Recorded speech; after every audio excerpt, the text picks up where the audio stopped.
Good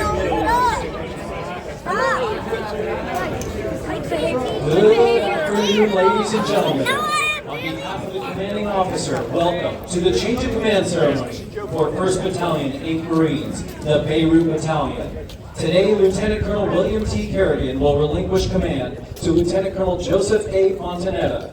Today's parade is being conducted by the officers and Marines of 1st Battalion, 8th Marines. We would like to acknowledge our distinguished guests, the Beirut veterans of 1-8. Please join us in welcoming these gentlemen with a round of applause.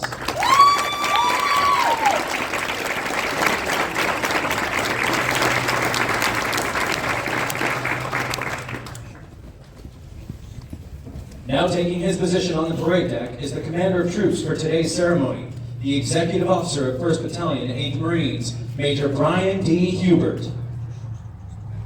Step! Pull it!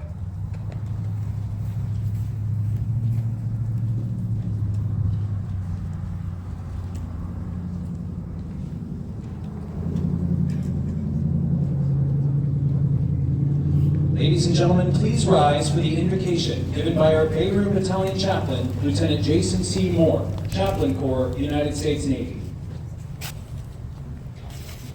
Let us pray. O God, our help in ages past, our hope for years to come, our shelter from the stormy blast, and our eternal home. We come before you now and ask for your blessing.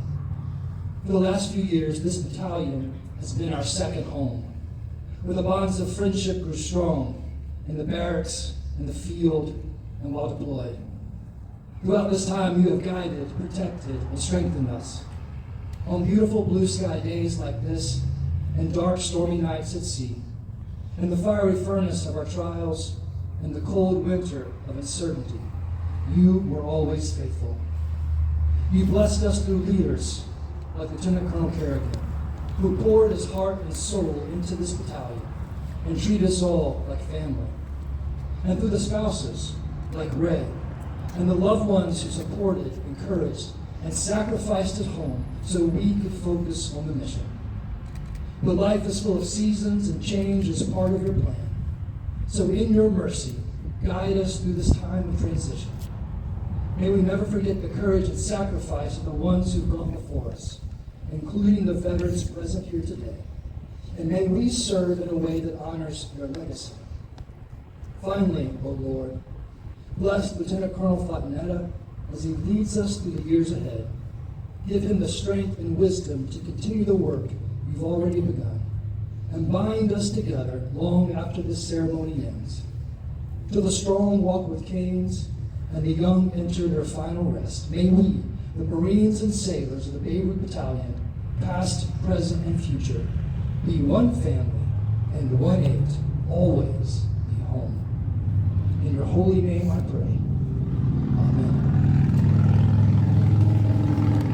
Ladies and gentlemen, please be seated. Present-day parades have their basis in both history and tradition. In the earliest days of ancient warfare, a mass formation of troops in a phalanx enabled warriors armed with shield and spear to mutually support each other. The evolution of tactics and weapons technology would see the same formation employed to enable the destructive effect of massed muzzle-loaded muskets and bayonets. This line of battle is the historical basis for the parade formation you see today. Now taking his position, Captain Davenport S. Williams, Adjutant of 1st Battalion, 8th Marines, forms the line for battle. Sound attention!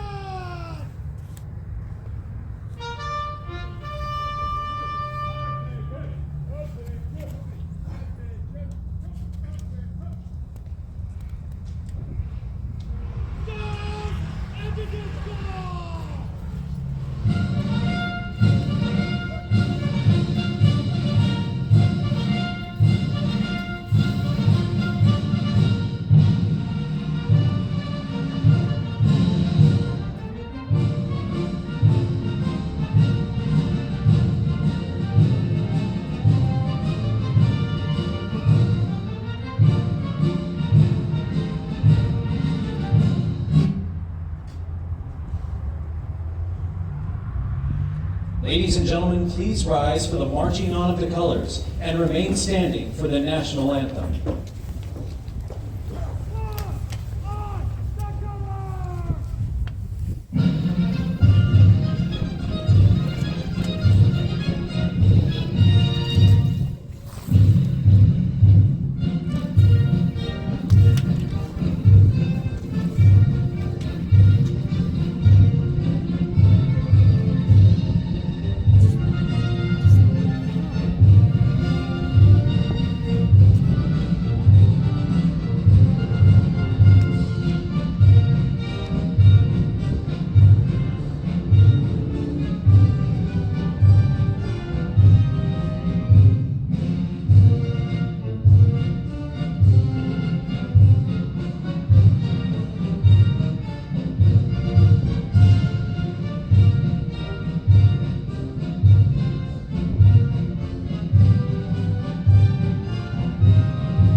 Ladies and gentlemen, please be seated.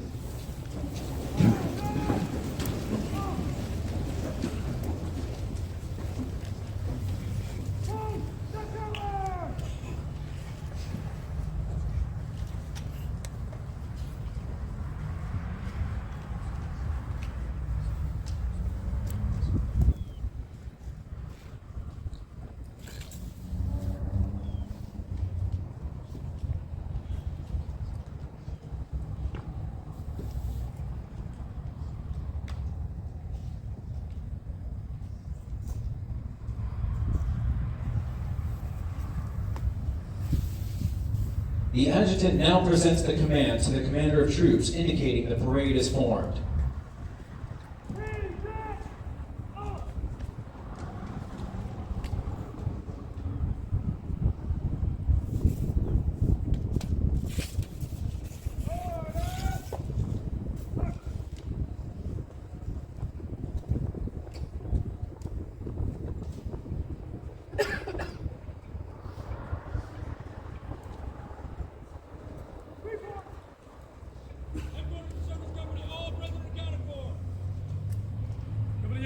All present or accounted for.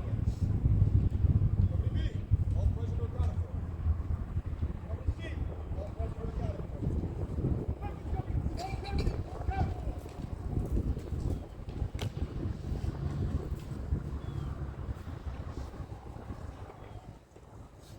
I take the new order! Tank order!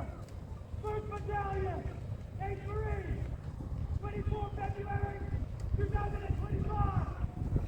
The officer protected again is first committed by the law. The officer takes tomorrow is first committed under charges. I order all William T. Kerrigan.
Ladies and gentlemen, please rise for honors to the Assistant Division Commander, Brigadier General James W. Lively.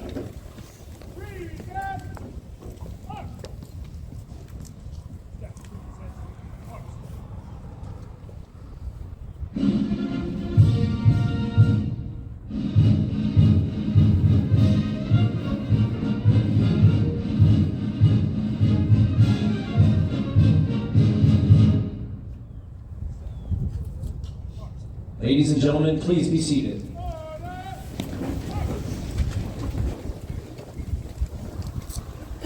Now taking his position in the reviewing area is Lieutenant Colonel William T. Kerrigan, Commanding Officer, 1st Battalion, 8th Marines.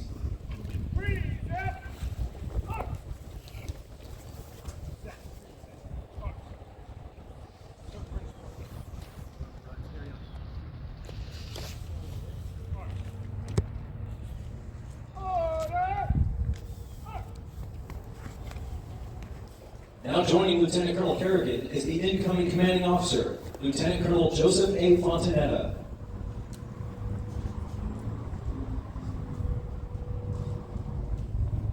Sergeant Major, deliver the colors to the commanding officer. Yeah, sir. We now come to the most solemn moment of today's ceremony, the actual passing of command.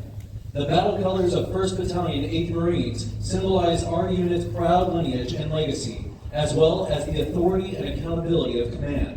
Streamers representing battles in Guadalcanal, Tarawa, Beirut, Fallujah, and HKIA decorate these hallowed colors.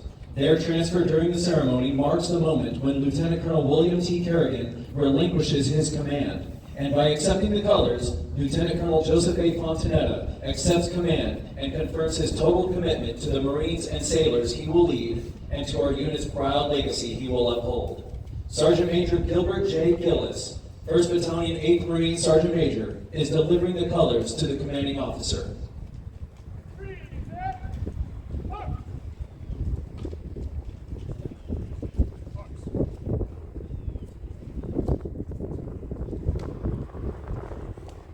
From Commandant of the Marine Corps to Lieutenant Colonel William T. Kerrigan, effective 24 February 2025, you will stand detached from your present station and duties. You will report to the Office of Legislative Affairs. Signed, Eric M. Smith, General, Commandant of the Marine Corps. From Commandant of the Marine Corps to Lieutenant Colonel Joseph A. Fontanetta, effective 24 February 2025, you will assume the duties as Commanding Officer, 1st Battalion, 8th Marines. Signed, Eric M. Smith, General, Commandant of the Marine Corps.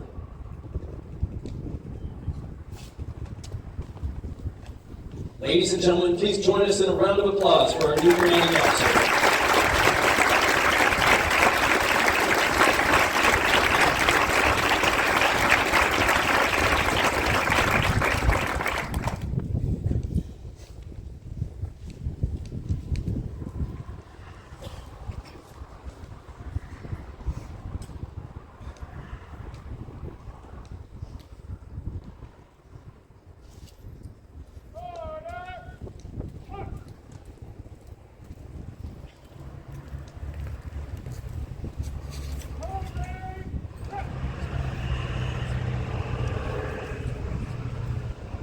Ladies and gentlemen, the 2nd Marine Division Assistant Division Commander, Brigadier General James W. Lively. All right, good afternoon. How's everyone doing? All right, let's go. How's everybody doing? Okay, y'all know if General Odom was here, we'd be saying, hey, look at a lot of talent in the crowd. We have a little more energy, so I'm going to do my best. Say, for the team, send his regards, ECAD, and your regimental commander in true 2nd Marine Division, tradition is forward. And so you got the ADC today. It's a privilege here, Will and Joe, to celebrate this with Beirut. And let me just say welcome, General Meyer, commanders, sergeants major, a lot of important people here today. But I want to recognize just a couple of call-outs. First of all, we've got a lot of actual 1-8 alumni from the Beirut period. And gentlemen and Marines, if you don't stand again, I just want to give another round of applause to this incredible group.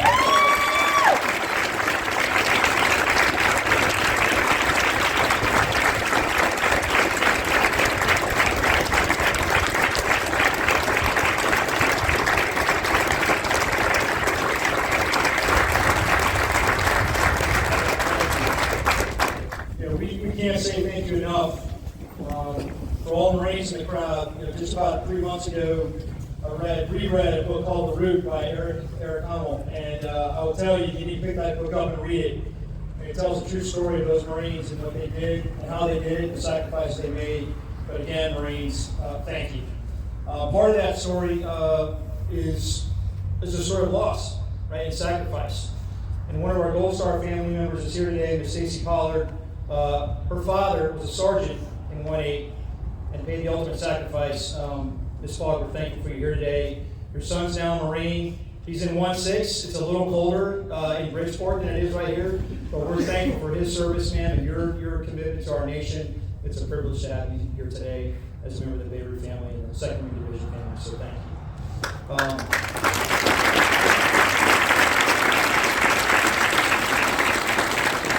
So when I was fortunate enough to get selected for battalion command a few years ago, somebody said, Jim, they're paying you not for your tactics anymore, but for your judgment.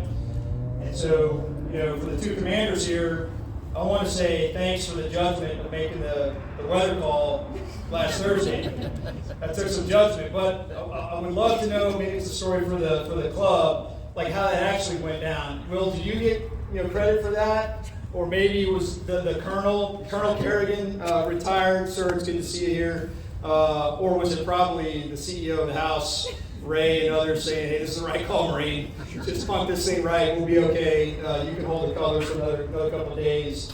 But it is much nicer today, so well done to the team. And thanks to all the team that put this together, Sergeants Major, First Sergeants that made it look great. Marines who look fantastic, represent the division. And 1-8, truly well done. Hey, change of command it's not about you. It's not about the commander.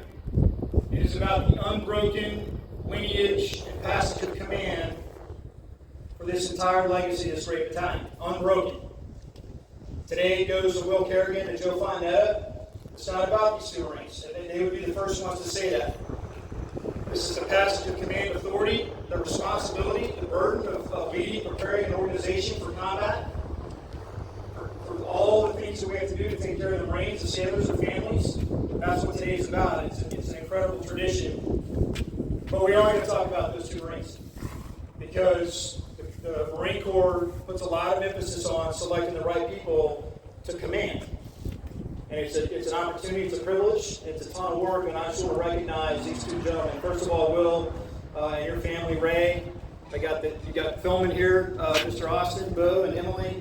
Again, Colonel Kerrigan, sir, thanks for being here.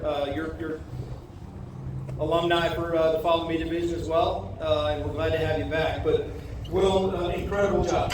And the Marine Corps is, you started off here in 3-6, time in security forces. Gets to go to resident school, then takes out a little detour out to that other division. That's okay, and you're back. Then back to recruiting, a little trip in the White House, and then here you are, command Beirut, and y'all did an incredible job.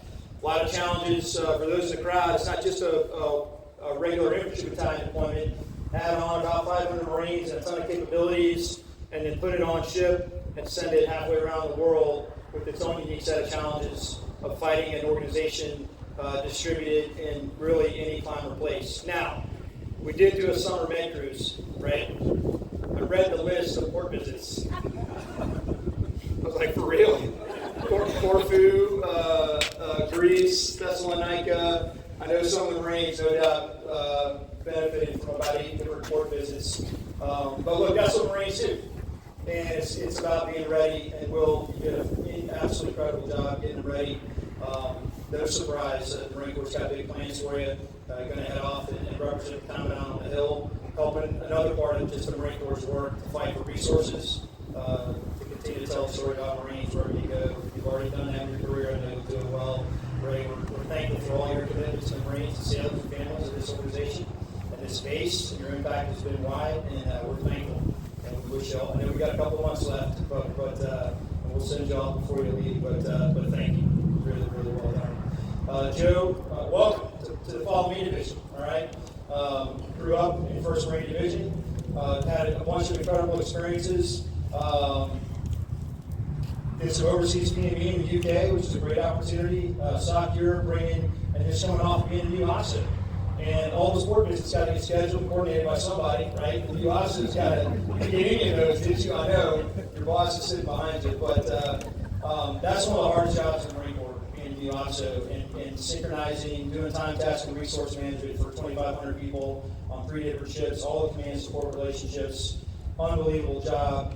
Joe, you're ready for command. The Marine Corps has absolutely got you ready. You're going to do a fantastic job, and we couldn't be happier to have you here. But we're really happy to have Michelle and your family here. And now, the 2 sons, Andrew and Frank, their middle names are Gunner and Polar. So we should just enlist right now? Is that signing up? I mean, yeah, we're already started early. But thanks to the Fontanetta family from South Florida, so brought all this warm weather with you. Thank you. You've been here a week. We appreciate that. We needed it. We need a little bit of break. I think this time on Thursday is about 20 degrees. So, hey, listen, team, it's a privilege to be able to officiate today. But really, today is about these 2 Marines. And again, passing the command from one Marine to another. And it's a huge responsibility, Joe. We're excited for you. Again, Will, congratulations. Thank you. And I'll hand it off. Wow.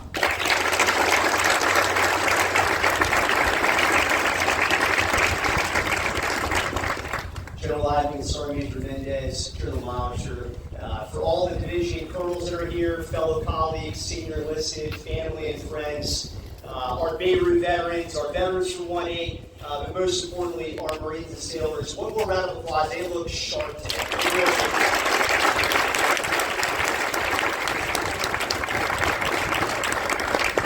Knowledge up front, my mom couldn't be here today. She's a little bit under the weather, but I wanted to share a couple quick stories about how tough my mom is. And so when I first found out I was coming to 1-8, my old man, as General Lively mentioned, was he's a Marine.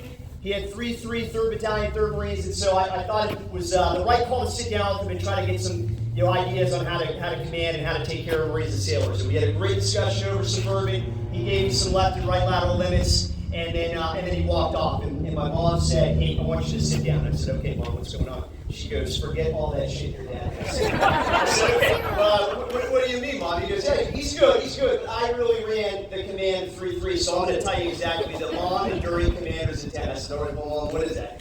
She goes, "You see that broom in that corner of the wall right there?" I said, "Yes, ma'am." She goes, "Here's the only thing you got to think about when you're command. You mistreat any of my Marines and sailors, I'm going to smack the shit out of you with this broom." I said, "Okay, intent understood, Mom. So, Mom, I know you're out there. I love you, and we're thinking about you. And you are absolutely my favorite person." Rachel, there you go. So, Rachel. Colonel Lahar's out here, sir. I see you. I love you. You were fantastic as a new commander. You were the Yoda, as we talk about you behind your back, of art abuse. There's no question between you and General Meyer, having you and Joe Fontanetta with all of that experience. It was unpredictable. I'm a newbie to the art view. I had no idea what was going on, and Colonel Lahar was on his 5th MEU. We really had a compressed and condensed timeline, and under your leadership, sir, we were able to manage risk.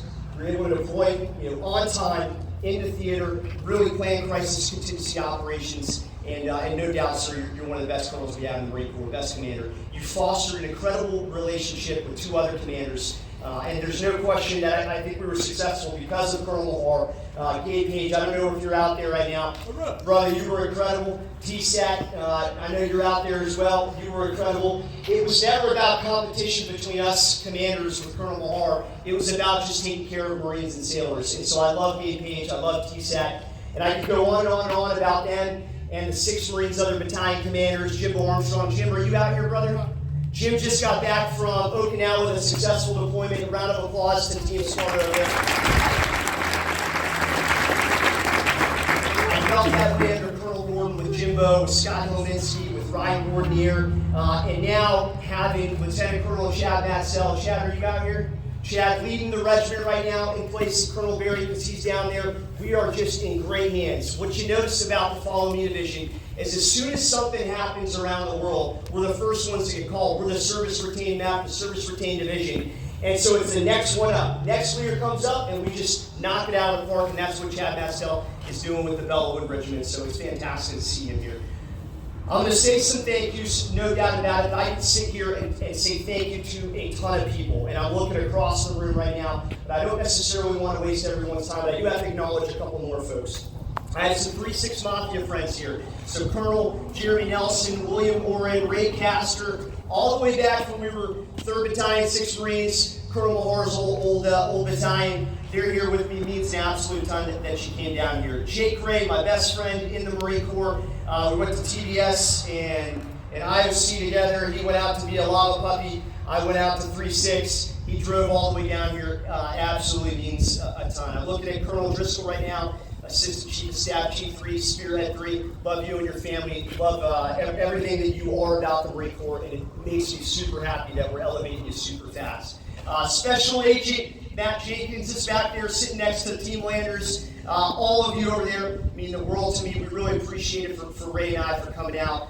Super happy to see Ron Betts. Thanks for giving us the battery. I could go on and on and on. I see the colonels and the senior leadership here. What I'd like to do very quickly, though, is really describe kind of what General Lally was talking about. What General Lally was talking about, it's not about me, it's not about Joe Fontanetta. It is about these Marines and sailors. But it's also about every single Marine or sailor, past, present, and future, that served under the privilege to serve under these colors. And so I want to take you back very quickly to 23 October 1983.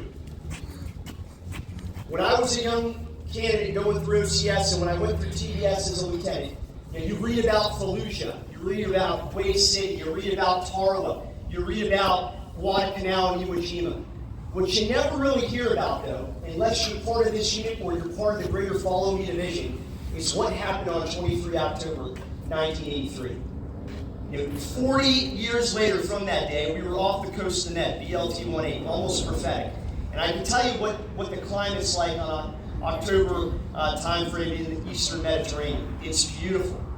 Beautiful sunrises and sunsets. It's about 85 degrees. Brian Huber, my XO, was there for about 2 months on the ground getting ready for contingency operations. He would tell you, greatest sunsets in the world are there right off the coast of Beirut, Lebanon. And so what he would tell you, it was a beautiful day, 23 October 1983. Nice breeze coming off the coast.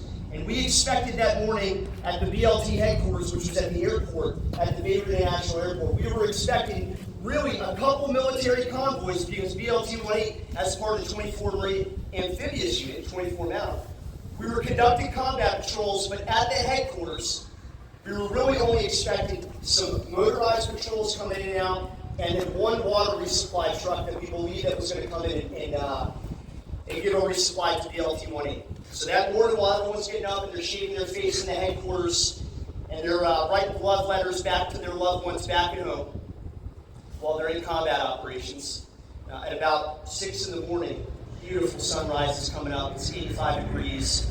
You can hear gunfire, out in the distance, and BLT-18 24 Mountain was called in there to really make a terrible situation a little less terrible. What we didn't realize is that we were going to embark on something that would transform this battalion landing team for the history and legacy, for decades, generations, kids of kids of kids. And so what happened was there was a truck. We thought it was the water truck. It was coming in through the Serpentine, and it was making some sort of non-doctrinal moves, something that just looked off to the centuries of Marines that were on post. And then it started speeding up. Then it started slowing down. It drove erratically. And in a split second, 2 of the Marines that were on duty recognized that this was not right, that they have to go into action. And as soon as they raised their rifles to engage that enemy, the largest bomb since Nagasaki and Hiroshima erupted right at the BLT headquarters. Almost in an instant, 243 Marine sailors and soldiers went straight to heaven. And we don't talk about that often, because you can only imagine the grief that occurred back in 1983. 243 teammates on the line, left loved ones, left spouses, moms, dads, brothers, and sisters for the rest of their life, and they did in the service of their country. And so I find it an absolute lifetime obligation to remember those teammates that went before us. And I love telling this story. I love telling this story because I get asked all the time, what makes 1-8 so special? What makes 1/8 so special really comes down to this. It's the first unit, I've been part of incredible units. It's the first unit I've ever been a part of where every single formation that we have, every single ceremony, promotion, re-enlistment, does not matter. And Joe's going to see it here soon. You're going to find a 1/8 veteran, a Beirut veteran, Fallujah veteran, Al-Qaeda veteran that will be there. They're going to be there because they recognize that it's the blood, sweat, and tears and sacrifice of their teammates is what makes BLT 1/8 so special. And they want to convince us every day, not through talk and action, but presence. They want to come out and convince us that the long-lasting legacy of this unit is anyone that will serve this unit, past, present, and future. And so, as General Lively discussed, we have Miss Stacy Pollard here. She was 4 years old when the ball went off. She barely knew her father. Sergeant Pollard was the headquarters of service company, DLT 1/8.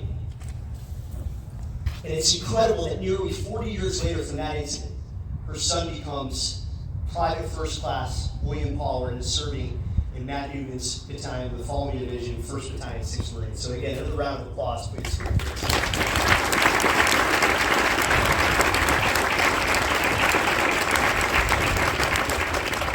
Joe, Michelle, and Team Fontanetta, thanks so much for coming out here. I really appreciate all of the warm support you do for Joe and Michelle, Team Fontanetta. What I would say, Michelle, Joe, there is no one I would rather turn over this unit to than both of you. You're overqualified and overprepared, Joe. Colonel Mahar believes in you. Joe Meyer believes in you. These Marines and sailors saw you for the last year during the workup and on deployment. You're overprepared, and I'm so proud of everything that you're ready to do with this battalion. I can only reach you to right here. You're going to take it much further than me, and I can't wait to be the cheerleader. Ray and I can't wait to be the cheerleader for you and Michelle, so congratulations. A couple more, I promise you, I'm done. I got a great dad. You know, the one mistake I made in life that I wish I could get back was I should have picked my dad as the best man at my wedding. I think that highly of him. He's a mentor of mine, and he's my best friend. I love my dad. He's incredible. No, he will not give you the answers to the Marine Ed courses, but he is a stand-up guy. He is a stand-up guy, and yet this command benefited from the conversations, from the mentorship and advice that you've given me. Sitting next to my dad are my 3 little ones, and I love BLT 1/8. I love 1st Battalion, 8th Marines. I love the 24th MU and 6th Marines. I really, really love my children, man. I really do. And I told my children before I came here, I said, I'm sad, but the thing I'm really, really excited about is I don't have to make you compete to be the main effort anymore. You are always my main effort, and I just want to spend more time showing that. Austin, brag a little bit about Austin here. Austin, 3 years ago was 8 years old, and now he is just a good-looking young man. A couple weeks ago, we were up in Richmond, Virginia, and this shows the character. That's why I think Austin one day will probably be the President of the United States. He's this talented. One of his best buddy, Lucas Kohler, so the Kohlers where he at. Kohlers are really, really good family friends here. Lucas was supposed to weigh in, and they being the people were giving him some dash on not being able to weigh in. But Austin stood in, went back in the line, and said, nope, my best friend's going to weigh in. And he weighed in, and Lucas wrestled his tail off. So I love you, Austin. Emily, she's the toughest chick I've ever seen in my life. That girl is super hard, and I love that you wore a dress today. I love you, sweetheart. You're my favorite. I only lift weights because of you, sweetheart. That's it. Contrary to popular belief. And then Bo, you're the Hulk, man. You're my future 0331 machine gunner. I love you, buddy. You're the best. So thank you. I love my kids. Save best for last. I absolutely love my wife. I do. I think Ray is the greatest human being on the history of this planet. She is my rock, and I could not do these incredible things with these incredible teammates without her. She is way more successful than me. She has her own full-time career path. Now I'm getting a little saucy inside the body right now. Because I love you, honey. You are a total pro. What you don't know, though, is that she really is all in. The Marine Corps does not, the Marine does not need the Marine Corps. The Marine Corps needs a spouse like Ray Kerrigan. She's there on mission day when we're down 15 and we got to get 20 to make 15. She's there, firing up the team. She's here on Christmas Eve, passing out Christmas cookies. When it's cold as all hell, to every single Marine or sailor. 3 Christmas Eves in a row. I couldn't be any prouder. So, honey, I love you to death. But now it's time for me to go. I just got a couple last ones and then we're out of here. I had the greatest front office. I had Gunner Gilchrist, I had Sergeant Major Laslett, I had Brian Huber, Master Gunny Romero, Major Sam McGree. You guys were incredible. I couldn't do this without you. Unbelievable company commanders and company first sergeants, and then obviously the Marines and sailors. So forgive me for 2 seconds. This is one last thing I have to do. This is how I leave the battalion every formation. And this is my privilege to do it one last time. And so one day I'm going to leave you like I always leave you. Ray and I believe, love, and trust every single one of you. We really do. You are our family. And it's not a bumper sticker slogan. 1-8 is home, and home is 1-8. And if you believe, love, and trust in one another, to that Marine or sailor to your left or your right, then there's no question that when a call comes in, because it will, that Beirut will always answer the call, and will always accomplish the mission. Semper Fi.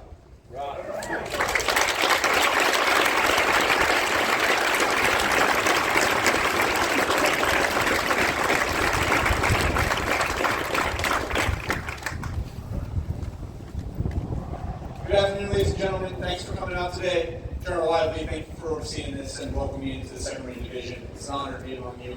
For all the commanders and staff and senior enlisted and the audience, thank you for coming out today to enjoy this day. Following Will is always a challenge.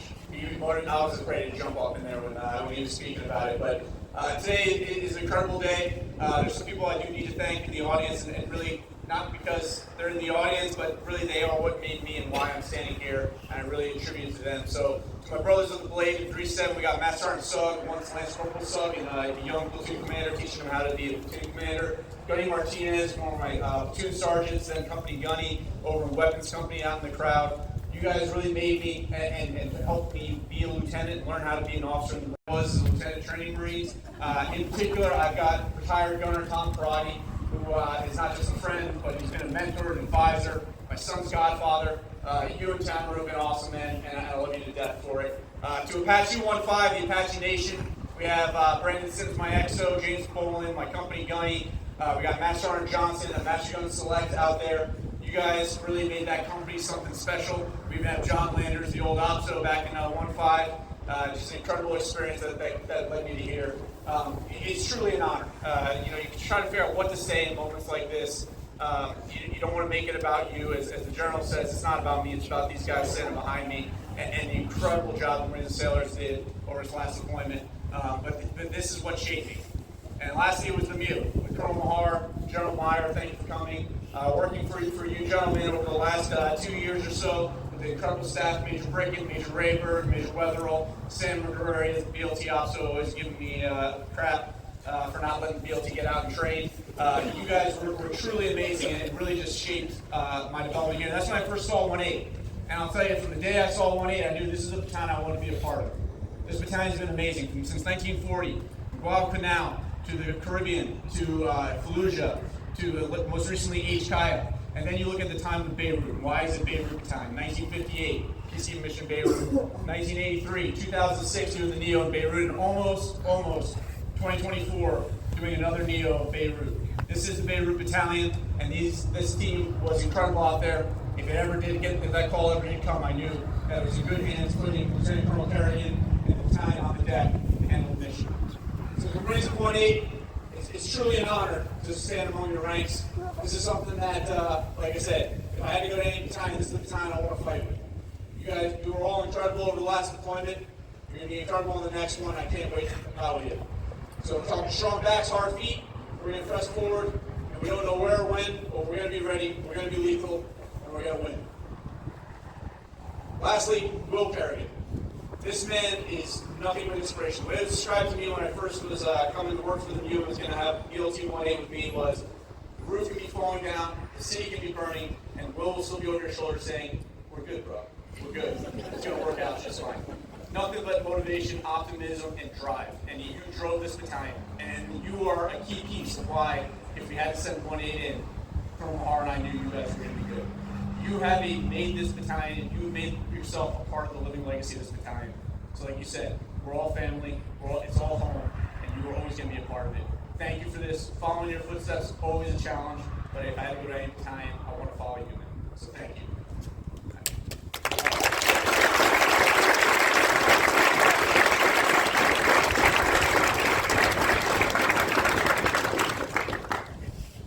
In lieu of the traditional flowers to Mrs. Kerrigan and Mrs. Fontanetta, Lieutenant Colonels Kerrigan and Fontanetta are making a donation to the Beirut Veterans Association. As the parade prepares to march in review, we invite all former 1st Battalion 8th Marines commanders to stand in the reviewing area with Lieutenant Colonel Fontanetta. We also invite all veterans of 1st Battalion 8th Marines to fall in and join your companies you served in and march with your fellow Beirut Marines in review.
Troops for today's ceremony is the Executive Officer of 1st Battalion 8th Marines, Major Brian T. Hubert.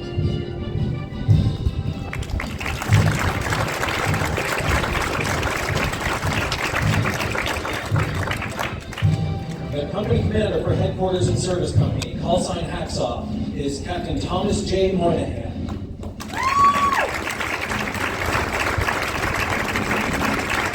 Ladies and gentlemen, please remember to rise and render appropriate honors as the colors pass in front of you. The company commander for Company A, call sign Aztec, is Captain Evan H. King.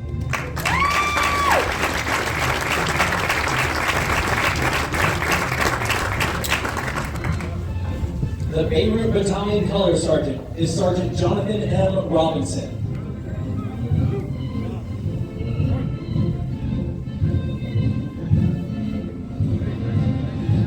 The company commander for Company B, call sign Beowulf, is First Lieutenant Matthew A. Kine.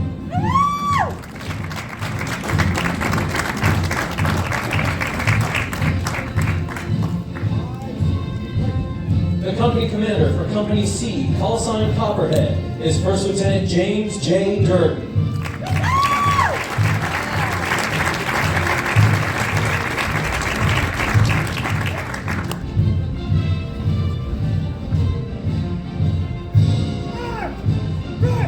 The company commander for Weapons Company, call sign Wolverine, is Captain Mitchell R. Funk.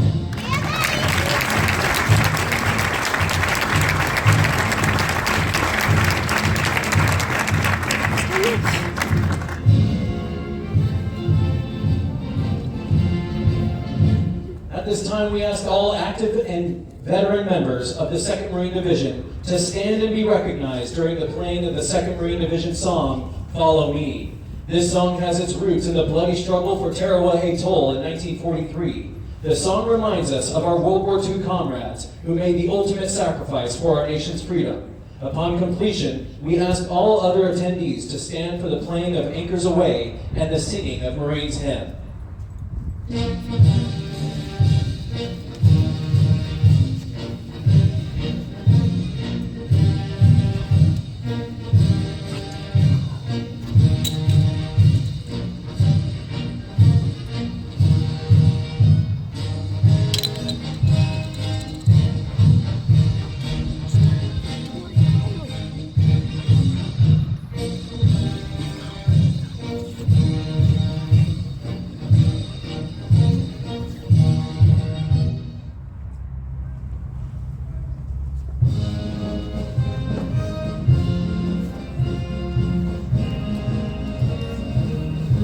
Stand up now. Stop standing up.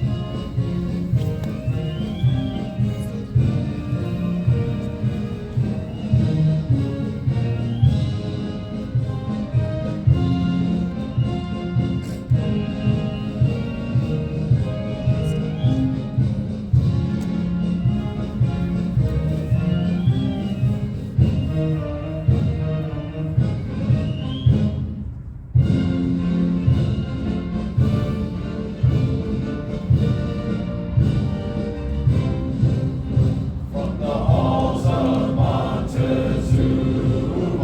to the shores of Tripoli, we fight our country's battles in the air, on land and sea. First to fight for right and freedom, and to keep our honor clean. We are proud to claim the title of United States Marines. Ladies and gentlemen, please be seated.